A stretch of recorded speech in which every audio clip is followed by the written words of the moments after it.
بسم اللہ الرحمن الرحیم۔ السلام علیکم۔ آج ہم بات کریں گے دو اہم ایشوز کے حوالے سے۔ پاکستان تحریک انصاف کے سینئر رہنما کو پارلیمنٹ میں اہم عہدے کے لیے نامزد کر دیا گیا ہے، اس کی تفصیل میں آپ کے ساتھ شیئر کروں گا، اور ساتھ ہم بات کریں گے عمران خان اور بشرا بیگم کو توشہ خانہ کے چوتھے مقدمے میں نئی انکوائری شروع کر دی ہے نیب نے، اور یہ آئین پاکستان اور جو ہمارا کرمنل لا ہے یہ اس کے بالکل برخلاف ہے کہ ایک ہی وقوعہ کی بابت بار بار پروسیکیوٹ کیا جا رہا ہے۔ پہلا کیس اتنا کمزور تھا کہ جب اسلام آباد ہائی کورٹ میں سزا کے خلاف 14 سال سزا ہوئی، اپیلوں پر پہلی سماعت میں جو اسپیشل پروسیکیوٹر تھے انہوں نے کہہ دیا کہ جناب اس میں ہمیں سزا کی معطلی پر کوئی بھی یہ ان کا کیس سزا معطلی کا بنتا ہے۔ 14 سال کی سزا ہے، پہلی تاریخ پر سزا معطل ہو گئی تھی۔ توشہ خانہ جو نیب کیس تھا، اس سے پہلے الیکشن کمیشن کا توشہ خانہ فوجداری استغاثہ تھا، اس سے پہلے الیکشن کمیشن توشہ خانہ میں نااہل کیا، دوسرے نمبر پر تو فوجداری استغاثہ دائر کیا، 3 سال کی سزا ہوئی، تیسرے نمبر پر نیب کا کیس تھا، اور اب چوتھی انکوائری شروع کر دی ہے۔ آج ہی انکوائری کا نوٹس آیا اور آج ہی اسلام آباد ہائی کورٹ میں چیلنج ہو گیا، اس کی تفصیل بھی میں آپ کے ساتھ شیئر کروں گا۔ سب سے پہلے ہم بات کر لیتے ہیں ذوالفقار علی بھٹو یونیورسٹی میں، لا یونیورسٹی ہے، اور بڑی دلچسپ صورتحال بنی ہے کہ تمام کے تمام لوگوں نے اپوائنٹمنٹس کے لیے تقرری کے لیے وی سی کی، وائس چانسلر کی تقرری کے لیے جنہوں نے بھی انٹرویو دیے تمام کے تمام انٹرویو میں فیل ہو گئے۔ سندھ کی سرکاری جامعات میں وائس چانسلر کے انتخاب کے لیے ایک جو کمیٹی قائم کی گئی تھی تلاش کمیٹی کے نام سے، ریسرچ کمیٹی، اس نے شہید Zulfiqar Ali Bhutto university of law, جس کو زابل کہتے ہیں، کو وائس چانسلر کی اسامی کے لیے تمام شارٹ لسٹ امیدواروں کو غیر موزوں قرار دیتے ہوئے فیل کر دیا۔ وائس چانسلر کے عہدے کے انٹرویوز کے لیے آنے والے تمام امیدواروں کے ناموں کو مسترد کرتے ہوئے یونیورسٹی میں وائس چانسلر کے تقرر کے سلسلے میں ایک بار پھر اشتہار دینے کا فیصلہ کیا ہے، جس کی منظوری صوبے کی جامعات کی کنٹرولنگ اتھارٹی وزیر اعلیٰ سندھ سے لی جائے گی۔ غیر موزوں امیدواروں کی بنا پر کیے گئے اس فیصلے کے بعد جو یونیورسٹی میں فوری طور پر مستقل وائس چانسلر کی تقرری کا امکان ختم ہو گیا ہے، اور تقریباً 1 سال سے مستقل وائس چانسلر کے بغیر کام کرنے والی یہ یونیورسٹی اب مزید کچھ عرصہ مستقل سربراہ کے بغیر ہی کام کرے گی۔ جو یونیورسٹی میں وائس چانسلر کا اضافی چارج داؤد میڈیکل یونیورسٹی کے وائس چانسلر کے پاس ہے۔ ذوالفقار علی بھٹو میڈیکل یونیورسٹی لا یونیورسٹی میں نئے وائس چانسلر کے انتخاب کے سلسلے میں تلاش کمیٹی کا اجلاس منگل کی دوپہر سندھ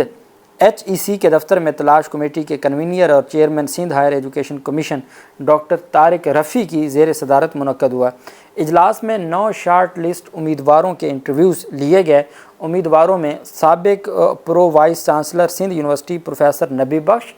گورنر ہاؤس میں تعینات ایڈیشنل سیکرٹری مدثر الدین اور زابل کے سابق ڈین ڈاکٹر رخسار احمد سمیت دیگر امیدوار شامل تھے۔ قانون کے شعبے سے تعلق رکھنے والی ایک اعلیٰ شخصیت نے کہا کہ منگل کو منعقدہ ان انٹرویوز کے دوران بعض امیدوار انتہائی بنیادی نوعیت کے سوالات کے بھی جوابات نہیں دے پائے۔ جو سندھ سرکار نے اتنے بڑے عہدوں پر ان کو رکھا ہوا ہے، وہ بنیادی سوالوں کا جواب بھی نہیں دے پائے۔ کئی امیدواروں کو یہ بھی معلوم نہیں تھا کہ پرنسپل اکاؤنٹ آفیسر کون ہوتا ہے اور اس کے پاس کیا اسائنمنٹس ہو سکتی ہے، جبکہ امیدوار یہ بھی نہیں جانتے تھے کہ سرکاری جامعات کا بجٹ کون سے فورم سے منظور کیا جاتا ہے۔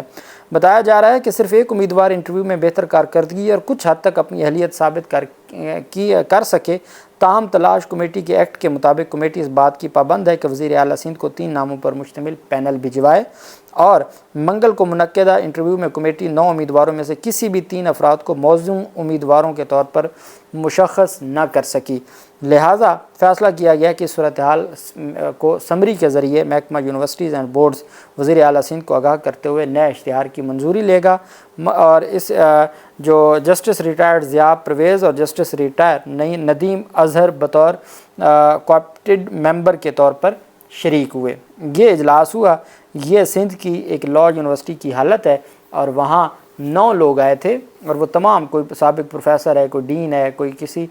پرو وائس چانسلر تھا مختلف اداروں میں۔ جب وہ آئے تو کوئی ایک بھی انٹرویو میں کوئی کارکردگی نہ دکھا سکا۔ دوسری جانب ایک جاری کیا گیا نیب کی جانب سے عمران احمد خان نیازی کو زمان پارک اور بنی گالا کے اس پہ کال اپ نوٹس ہے ٹو دا اکیوز پرسن۔ اچھا، یہ آج کی ڈیٹ کیا ہے؟ اکیوزڈ یہ بطور ملزم عمران خان کو section 19 NAB ordinance 1999 as amended by NAB act 2022 investigation against Imran Ahmed Khan Niazi ex P M Bushra Imran Ahmed Khan Niazi and others regarding misuse of authority and miss appropriation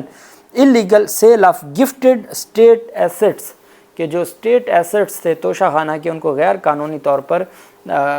جو تحائف کو بیچنے کے الزام میں آپ کو کال اپ نوٹس جاری کیا جاتا ہے۔ یہ ہے اس وقت نیب کا کل، پوری نیب میں سوائے عمران خان کے کوئی کیس بھی نہیں ہے۔ ایک القادر ٹرسٹ ہے، اب پتہ ہے کہ 8 مئی کو بشرا بیگم کی اپیلیں منظور ہو جائیں گی، اور جو خاور مانکا نے جس طریقے سے جو عدالت میں جو اس کا طریقہ کار تھا، تو اس کی اپیل کسی صورت یہ سزا رہ ہی نہیں سکتی، وہ کیس ہی ناقابل سماعت تھا، اور یہی بات تو سرکاری پروسیکیوٹر نے کی تھی، اور اسی دن اس کو بیچارے کو تبدیل کر دیا گیا۔ Credible information received by the chairman NAB from his reliable sources کہ چیئرمین نیب کے جو اپنی ریلائبل سورسز ہیں اس سے پتہ چلا ہے the competent authority has taken cognizance in term of section 18B of the NAO NAB جو آرڈیننس ہے، اور summary of allegations contain information is as under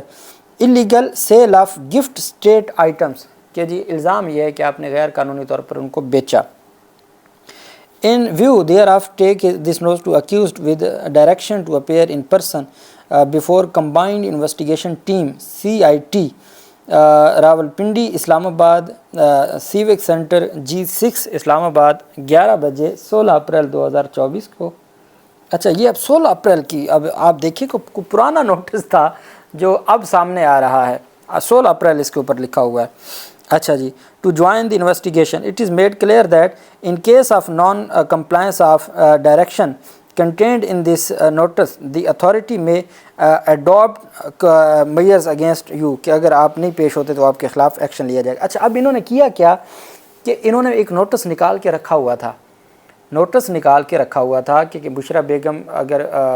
ان کے خلاف تو ایک ہی کیس ہے عدت کیس، اس میں توشہ خانہ جو ہے وہ سزا معطل ہو چکی ہے، اور ایک کیس ہے جو یہ والا عدت والا، یہ 8 مئی کو ہو جانا ہے۔ تو اس انتظار میں تھے کہ خاور مان کا جتنا لٹکا سکتا ہے لٹکائے، اور جب وہاں سے ضمانت ہو تو یہ نوٹس ہمارے پاس ہوگا اور ہم انکوائری سٹیج پہ گرفتار کر لیں گے۔ عمران خان کے حوالے سے بھی، چونکہ عمران خان صرف ایک سائفر کیس میں، عدت کیس میں اب دونوں اپنی فائنل سٹیج پر پہنچے ہوئے ہیں، اور ایک نیب کا القادر ٹرسٹ کیس ہے، باقیوں میں تو عمران خان کی بھی ضمانت ہوئی ہے۔ تو یہ ایک نوٹس تھا، اور چونکہ یہ آج سامنے آیا ہے پاکستان تحریک انصاف کے، اور آج ہی درخواست دائر کر دی گئی بشرا بیگم کی جانب سے اس انکوائری کو رکوانے کے لیے۔ آئین پاکستان یہ کہتا ہے کہ کسی بھی شخص کو آپ کسی ایک اوفینس میں ڈبل پروسیکیوٹ نہیں کر سکتے، 2 دفعہ نہیں پروسیکیوٹ کیے جا سکتے۔ ڈبل جیوپارڈی کا ہمارا کرمنل لاء کا کنسیپٹ ہے CRPC کا کہ آپ 2 دفعہ کسی کو سزا نہیں دے سکتے۔ ایک توشہ خانہ کہ جی آپ نے ایسٹس چھپائے، آپ نے ایسٹس بیچے، جو آپ نے چھپائے یا بیچے آپ نے ان کو لکھا نہیں، اس کے الزام پر پہلے توشہ خانہ نے عمران خان کو میاں والی سیٹ سے نااہل کیا،